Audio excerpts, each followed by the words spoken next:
बिस्मिल्लाहिर्रहमानिर्रहीम। अस्सलाम वालेकुम। मेरा नाम मुनीब फ़ारूक है और आप देख रहे हैं Muneeb Farooq official YouTube channel. आप सबके फीडबैक का बहुत शुक्रिया। इस चैनल को लाइक, सब्सक्राइब और शेयर कीजिएगा। पाकिस्तान में इंतखाबात हो गए। जो तनाज़ा अभी तक बना हुआ है वो तनाज़ा अब ये है कि सदर मुमलिकत कहते हैं जी कि क्योंकि हाउस कंप्लीट नहीं है इसलिए मैंने तो बुलाना नहीं है कौमी असम्बली का इजलास।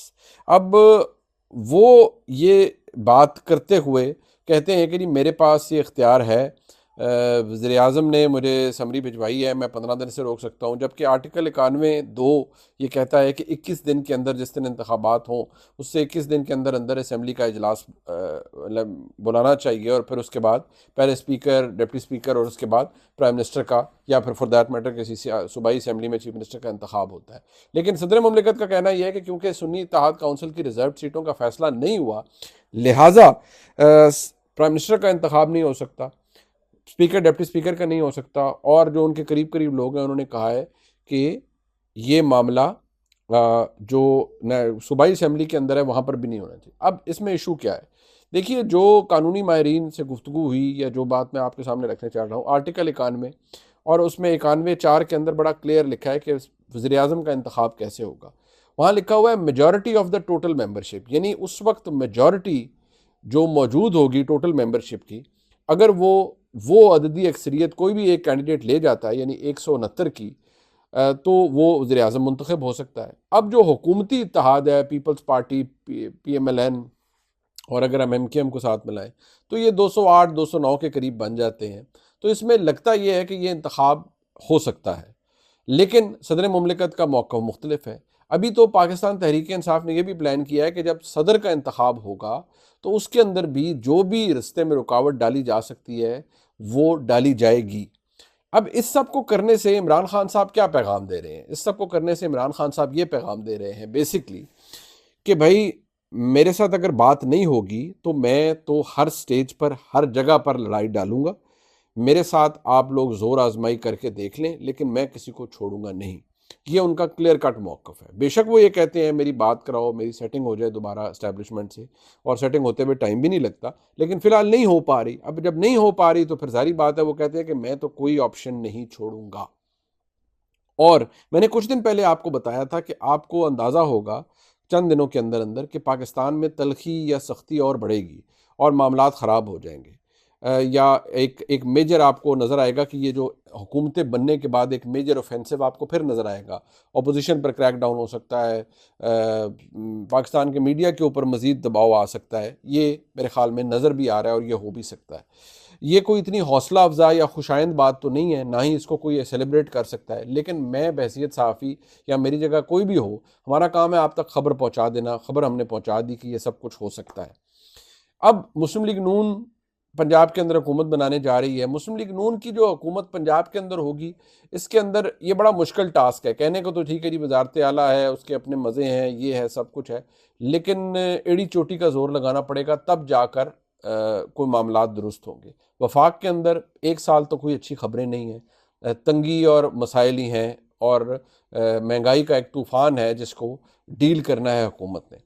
दिलचस्प बात यह है कि एक बात जो कि मुस्लिम लीग नून के रहनुमा, पाकिस्तान के मुस्लिम लीग नून के रहनुमा राना सनाउल्लाह खान, जो कि अपना इलेक्शन हारे हैं, उन्होंने ये बात बाकायदा तौर पर हमारे ही प्रोग्राम में एक्सेप्ट की है।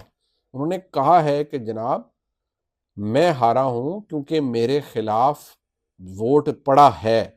उनका कहना था कि मुझे अगर 1,14,000 वोट पड़ा है तो मेरे खिलाफ भी उससे 10-15-20 हज़ार ज़्यादा वोट पड़ा है, क्योंकि महंगाई भी थी, बहुत से मामलात थे, विक्टिम वोट था और हमदर्दी का वोट था तहरीक इंसाफ के साथ, तो वोट ठीक ठाक पड़ा है तहरीक इंसाफ को।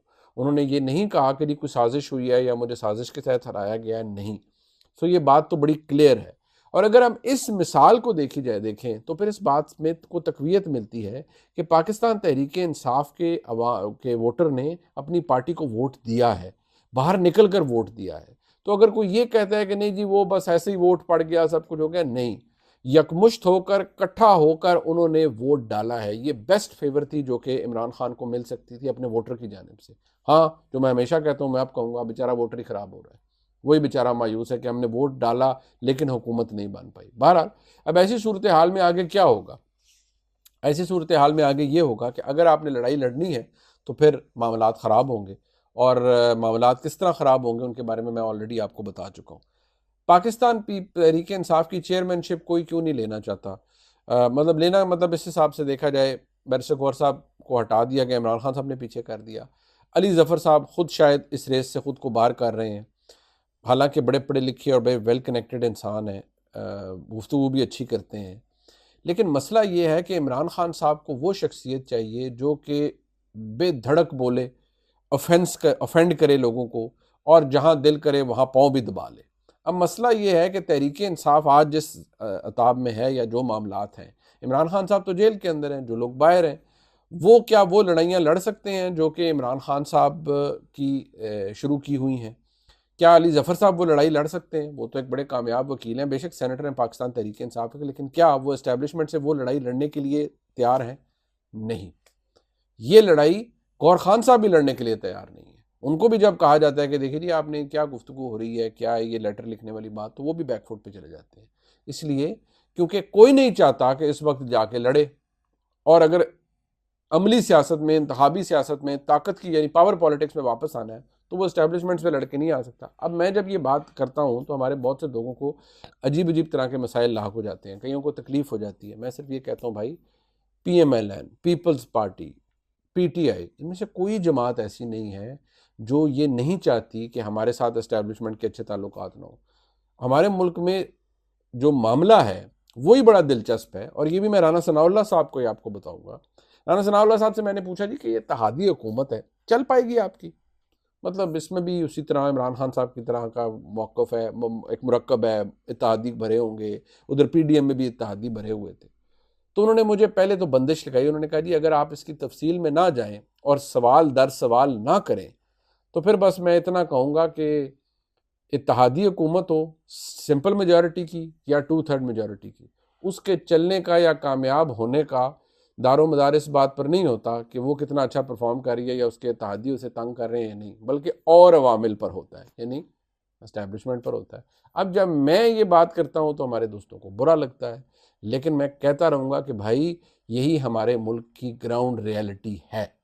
यानी अगर तो मामला ठीक रहे वफाक के अंदर, मामला चीज़ें ठीक चलती रही तो चलती रहेगी हुकूमत, अगर जब मामला बिगड़ गए तो धड़ाम से नीचे गिर जाएगी या डिस्टेबलाइज हो जाएगी। एक अपने साथ हुकूमत में रहते हुए बंदा इनफेक्टिव हो जाता है, वो भी हमने देखा है एक दौर। तो ये हो सकता है, लिहाजा इसका ताल्लुक इससे नहीं है कि कौन सी इत्तेहादी हुकूमत है कौन सी, ये राना सनाउल्लाह साहब का मौक़िफ़ है, and I tend to agree with him कि हमारे मुल्क में जो जिसे कहा जाता है ना catalyst of change, catalyst of change कभी सियासतदान नहीं रहा। हाँ, और अवामिल होते हैं जिनकी वजह से तब्दीलियाँ आ जाती हैं, ये भी मौजूद है। इमरान खान साहब की बेलें लग चुकी हैं, यानी बेलें समात के लिए मुकर्रर हो रही हैं, बेंच बन चुका है, जैसे इस्लामाबाद आमिर फारूक साहब का, मियां गुल हसन औरंगजेब साहब का, और ये साइफर और तोशा खाना केसों के अंदर है। अब इसके अंदर इमरान खान साहब को रिलीफ मिल सकता है क्या? सजाएं मुअत्तल हो बेल हो, सजाएं मुअत्तल हो बेल हो। मेन बात यह कन्विक्शन स्टैंड करेगी, वो पार्लिमानी सियासत में वापस नहीं आ सकते। हाँ, ये मैं आपको बता दूं कि अगर उन्होंने अपने सियासी पत्ते ठीक खेले तो शायद उनका मामला दुरुस्त हो जाए,